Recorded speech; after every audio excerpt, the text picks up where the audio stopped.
What's up mga Kaboy George? Yan, kumusta po kayo? Ang gagawin natin ngayon mga Kaboy George ay magluluto tayo ng mais na kanin, mais. Yan, ituturo ko sa inyo mga Kaboy George. Ayan, ang unang gawin natin mga Kaboy George ay magpapakulo tayo ng tubig. Pag kumulo na mga Kaboy George, ilagay na natin ang ating mais. Ayan, ilagay natin ang ating mais na half kilo. And kailangan nating idandahan ng mga Kaboy George, baka mapasok tayo kasi kumukulo ang tubig natin mga Kaboy George.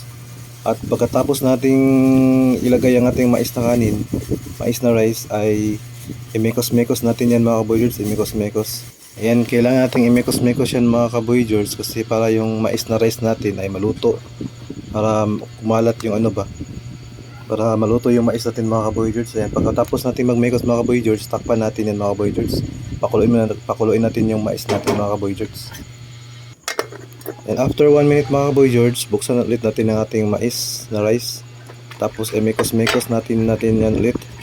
Ayan, pangalawang mekos-mekos natin yan mga Kaboy George para siguradong maluto talaga ang ating mais na kanin. Ayan. Pagkatapos natin magmekos-mekos ulit, takpan natin ulit siya mga Kaboy George para maluluto talaga yung ating mais na kanin mga Kaboy George. Pagkatapos ng takpan mga Kaboy George, kailangan nating pahinaan yung apoy mga Kaboy George para hindi masunog yung mais natin, mais na kanin. Kailangan mahina talaga yung apoy mga Kaboy George. Depende lang yan sa mga Kaboy George kasi meron ding ibang nagluluto ng mais na 2 mekos lang, hindi na paabuti ng 3. Sa akin mga Kaboy George, 3 natin mekos to para sigurado maluluto talaga mga Kaboy George.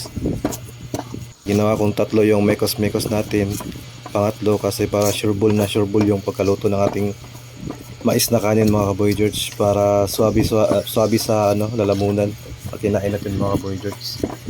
Ayan, pagkatapos nating magmekos dyan mga Kaboy George, takpan natin ulit at i-check natin yung apoy na mahina yung apoy. Baka after 1 minute yan, okay na yan mga Kaboy George, luto na yan mga Kaboy, pwede na yan kainin mga Kaboy George.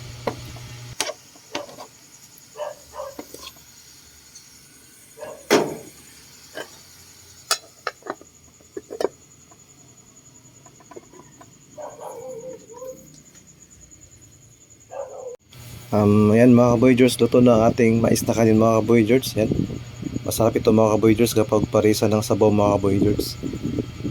Meron ding hindi ligsa ganitong kanin mga Kaboy George, pero sanay na kami sa mga ganitong kanin mga Kaboy George na mais na kanin. Yan.